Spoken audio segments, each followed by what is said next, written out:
Welcome everyone to today's webinar, Analytics Accelerate into the Mainstream. My name's Emma Gore and I'll be your Dun & Bradstreet host for today. The duration of the webinar is going to be 30 minutes. I just want to cover some general housekeeping notes. So you'll be able to access the recording straight after the session and you can share that with your colleagues at any time. You can also submit any questions through a Q&A in the right-hand corner. And also, if we don't have time to reply to all the questions, we will email the full list of replies post the webinar. Actually, before we dive into the research, I just wanted to give you a brief summary of Dun & Bradstreet and how we support our customers in the space of analytics. So we offer a broad spectrum of analytics solutions, helping our customers drive marketing performance, manage trade and credit risk, and also optimize procurement and compliance.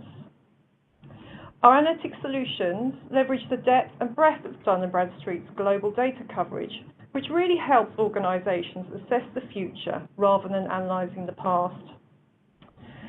So given this, we wanted to understand the state of analytics adoption in the industry, and we're very pleased to be working with Forbes Insights to execute this survey.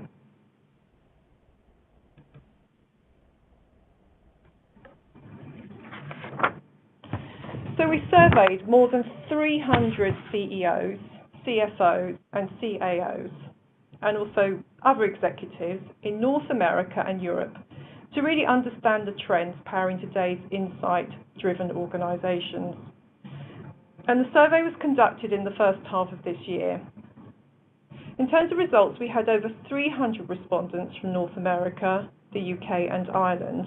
And the respondents were split roughly evenly across 7 industries, with over 1/3 of our respondents from the C-suite. The respondent mix actually gives us a really good cross-section of the analytics mood in the companies that we surveyed. So anyway, with that scene setting, I'd like to turn over to Bruce Rogers, the Chief Insights Officer of Forbes, who is going to present our joint research and also give you a deeper understanding of how today's organizations are using analytics to drive higher levels of growth for their companies. Over to you, Bruce. Great, thank you, Emma. And it's quite a privilege and a pleasure and honor to work with such an esteemed company as Dun & Bradstreet. And as the Chief Insights Officer for Forbes, I get the chance to work with lots of CXOs and have conversations and meetings and the research that we conduct around the challenges that they face, particularly around transforming their organizations and digital transformation, and certainly data and analytics is one of the forefronts of one of those challenges that companies are on a journey from. And I founded the Forbes Insights Group several years ago as the strategic research and thought leadership practice of Forbes. And this is, again, a great pleasure to work with the folks at Dun & Bradstreet. And so let's take a look at where we are with adoption, as Emma said, adoption of data and analytics. It's kind of at the forefront of what we read about today, and every company is on a journey to putting this at the forefront of their organization. So the data, I think, is going to show, as you'll see here, both some good news and perhaps some maybe news that, some work that's yet to be done. So as you see on the slide, that 70% of our respondents to the survey are saying that the majority, or over 50% of their decisions, are based on data, which is gratifying as to making decisions not based on data. So it's certainly encouraging. And in addition, most respondents were generally positive in their viewpoints of their analytics function in the organization. As you can see on the right side of the slide, the measurement of satisfaction with the organization.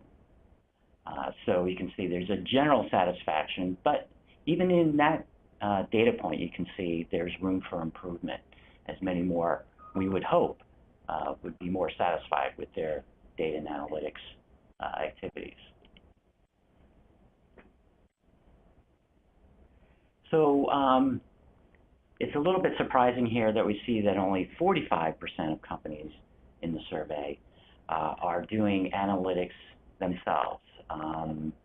And most of the respondents are using outside help, even if partially. And as you can see here, with the responses when we ask folks why they use outside parties, certainly bandwidth skills and very specialized capabilities are main reasons. And that is something, and that's a conversation that I've often had with groups that I talk to about that. Finding great help in the area of data and analytics is really a challenge for most organizations. In fact, recently I saw that data scientists are now one of the most sought after and highest paid functions within the organization, averaging over now $200,000 a year. So data scientists are the new sexy, or the new black, as it were, and with good reason.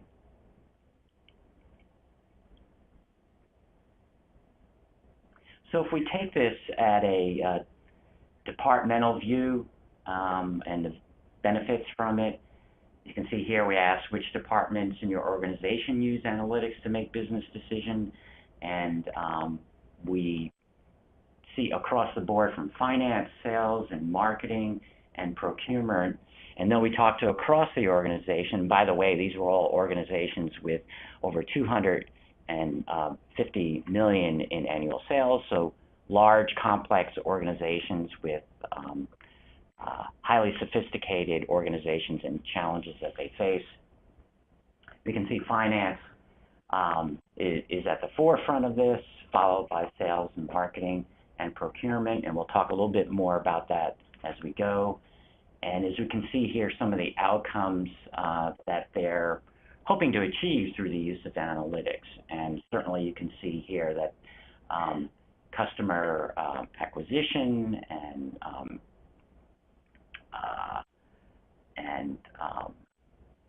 really understanding market and customer retention and understanding supply chain, and throughout you can see here are some of the outcomes that they're hoping to find and how these are positively impacting their top and bottom line.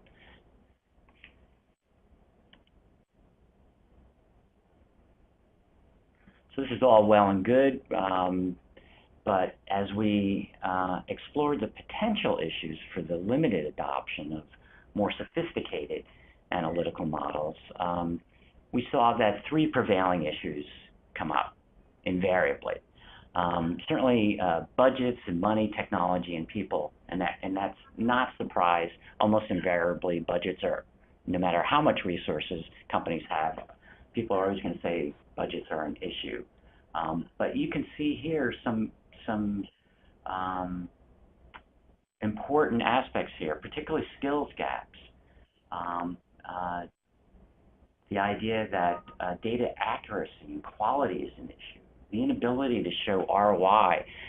So the analytics that enables you to understand how your data and analytics itself is providing value to the company. So there's room for growth, as we can see here.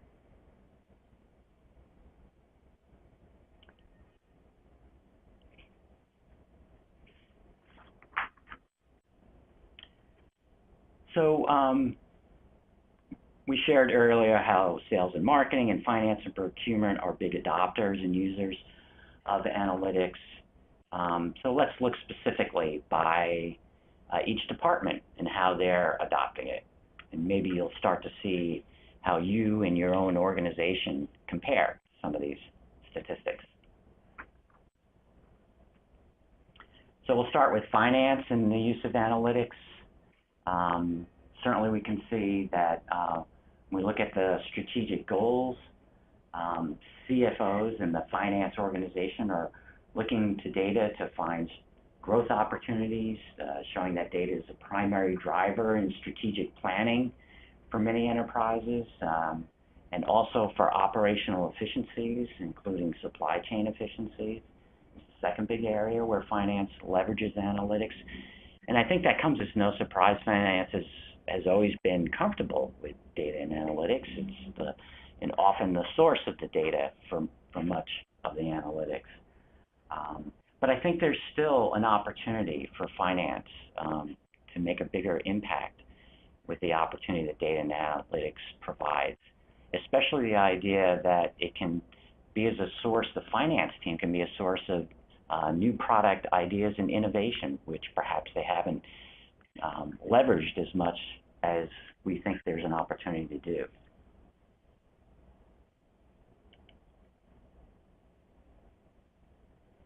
And so how they're measuring results, we can see here that they're looking at data and analytics to help them have fewer credit defaults, which of course is a good thing. They're looking for financial gains, which is certainly the domain of the finance department. Quicker turnarounds for credit applications and increased approval rates for credit. Certainly all those are good things, and they're using that as a way for data and analytics to measure the impact and benefits for the finance group.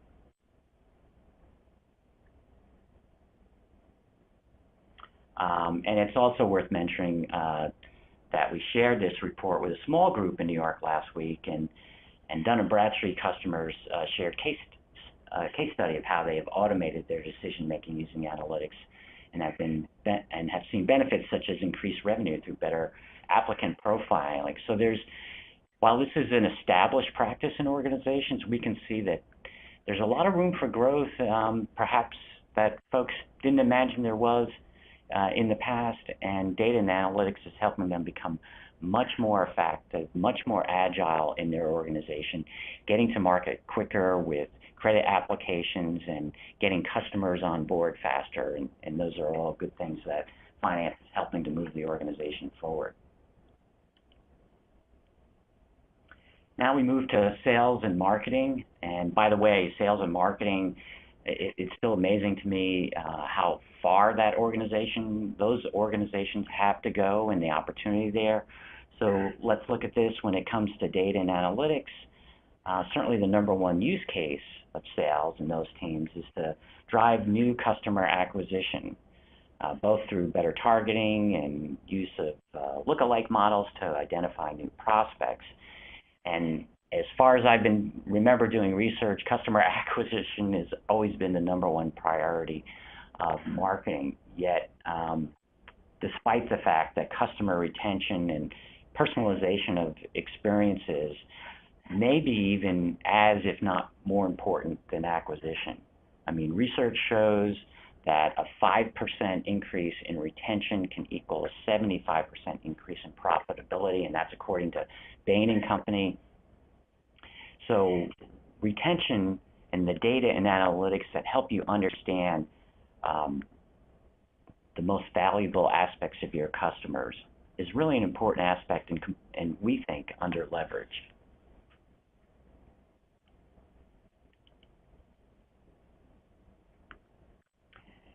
And so it comes as no surprise that metrics around pipeline and sales, as well as customer lifetime value, top the list of ways sales and marketing teams can measure analytics success.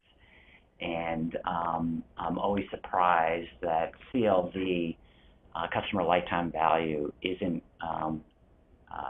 used at a much higher rate and a key KPI for most organizations. We see with better and more sophisticated data and analytics that often comes to the fore and drives that decision to bring that forward. And it certainly helps when companies want to try and be customer-centric, to have that statistic that the company can manage around.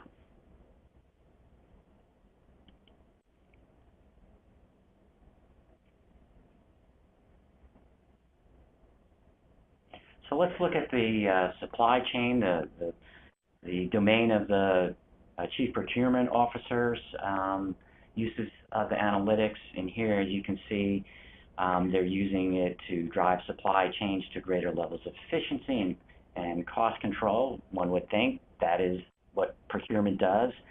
And according to the supply chain and analytics professionals we surveyed, 36% 7% are using data to better understand their supplier spend.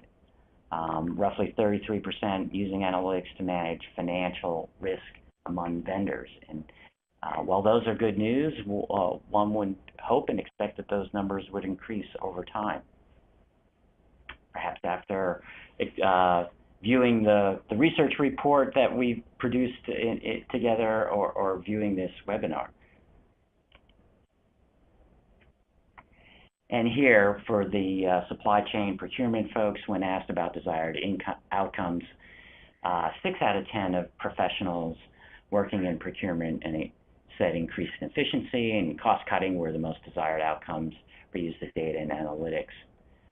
You can see that's the blue line, and the light blue line you can see there at the top of the graph shows that only 35% of respondents said that they are currently seeing the return on their drive for greater data-driven efficiency that they would hope for. So we can see there's, again, even in the procurement side of the business, there's room for growth and opportunity to leverage data and analytics to make the organization more efficient, more agile, move faster, more customer-centric. So where do we go from here? What do you do with this information? What's the next steps for data and analytics? And one of the aspects of the research that we wanted to share is where companies are looking to gain an edge from analytics over the next 12 months. And emerging analytics categories like geolocation and cybersecurity and the Internet of Things obviously came to the fore, and as everyone is working fast to adopt those new opportunities. And as we can see here, certainly the largest percentage are looking at structured data as a source for better analytics, followed by the Internet of Things analytics.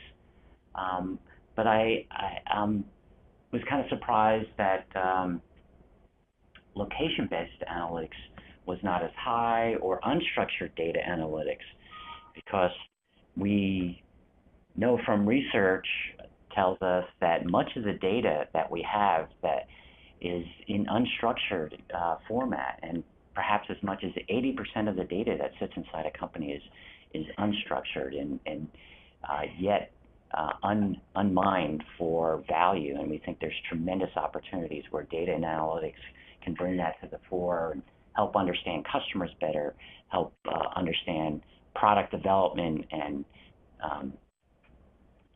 ways to bring new products to market faster.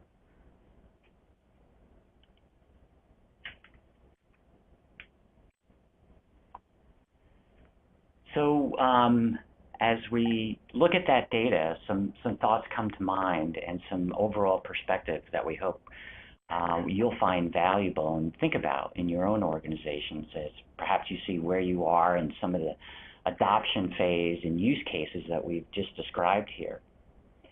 And what we know, both from the research and from conversations and meetings with organizations around the world and CXOs who are on this journey to become more data and analytical proficient. To become more data-inspired, analytics-driven often requires a real cultural transformation to address the challenges we noted earlier. It's not just about adopting new technologies or hiring some people, some data scientists. It really means having executive support and budget support and leading by example and incorporating that skill set and developing that skill set. And it has to come from the top down as well from the bottom up. And it can't exist in silos throughout the organization. It has to be disseminated across the organization for its full value to be realized. And so we're seeing, even with this skill development, there's room for opportunities to bring in outside sources, outsource sources, and real world-class talent in what we're calling a hybrid solution or a hybrid in-house outsourced approach, as we discussed earlier, is likely to continue for some time. So companies, we think, should think about the mix that makes most sense. And in some ways, going outside for true world-class talent and really understanding what world-class analytical talent looks like is always, we think, of value. And also just the scale to meet the demand. The world can't produce enough data scientists as it is, let alone to hire enough for your organization to make enough impact throughout the organization. So finding a key external partner that understands your business and your technology ecosystem, that shortens response times and accelerates decision making, we think is critical. And thinking back to the conversation around the departments that we just had, and you may want to consider external partners with real department or domain-specific expertise along those company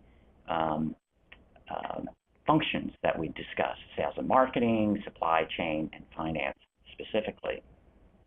And of course, measure and accountability are essential to getting results no matter what the topic. So when it comes to measuring or the use of analytics to measure how you're deploying in efficiency use of data and analytics, we show the research showed that only 19% of companies have systems in place to fully measure the impact of analytics. So research on research is really important, and having a game plan and a roadmap around that is critical.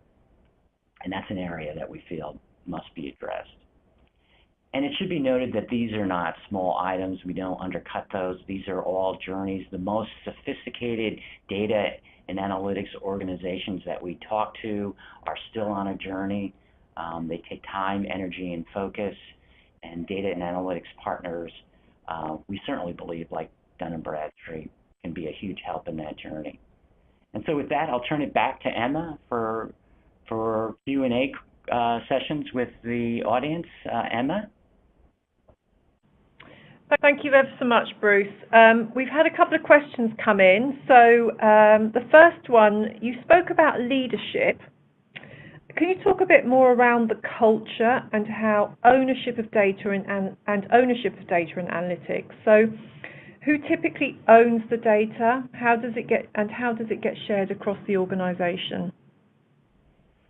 Yeah, that's a great question, and that often comes up in conversations that I've had, in roundtables that I've had, when we talk about data. And culturally, this is a huge challenge for most organizations, as we were just talking about. So some of the best practices that I've heard is, one, ownership of data is, no one owns data. Data is a corporate resource that should be shared across the organization, across departments. But there is a best practice where there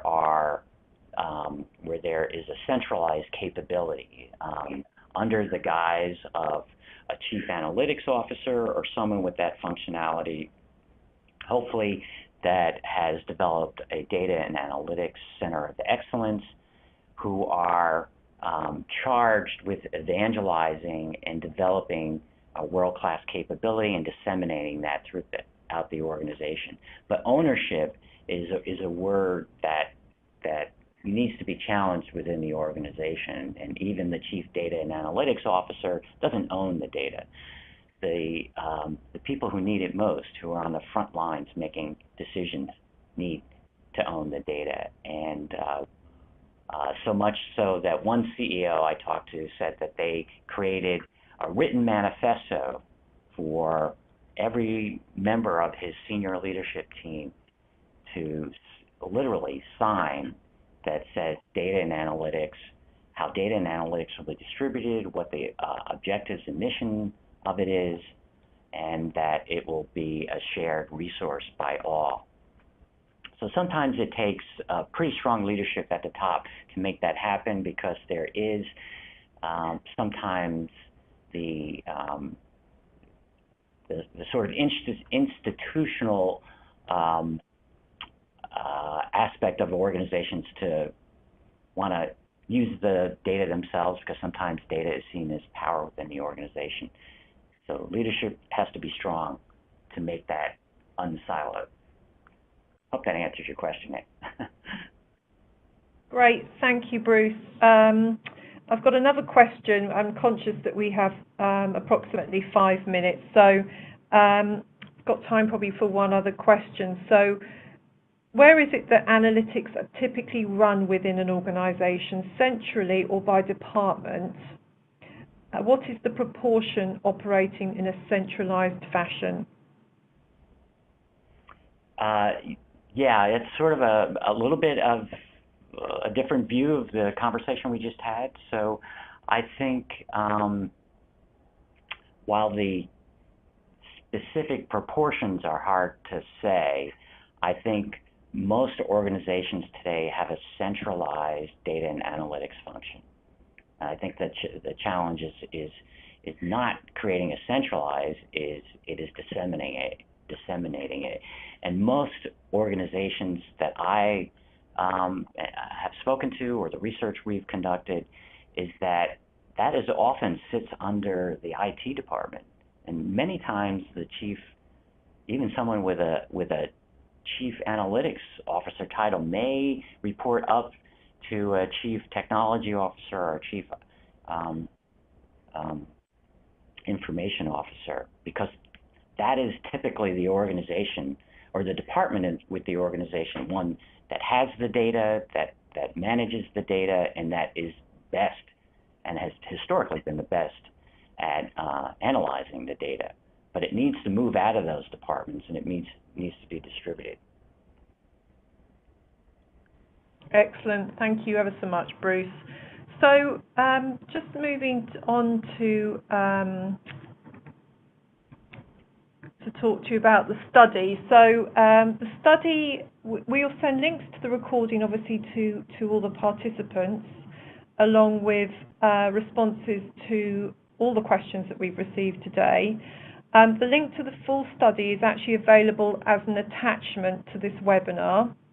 But I would also encourage you to visit our website and our thought leadership around analytics. So there's plenty of articles and opinion pieces and blogs that really go into a lot of detail around kind of thought leadership within this space.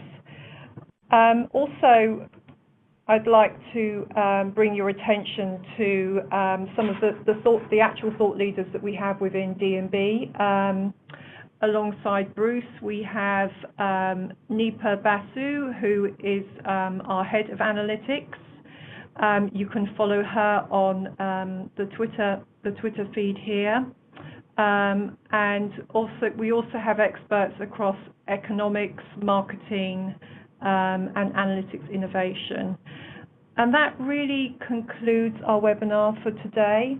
I'd like to say a big thank you to Bruce for disseminating the research and sharing it on this webinar today. Thank you. Thanks for having us.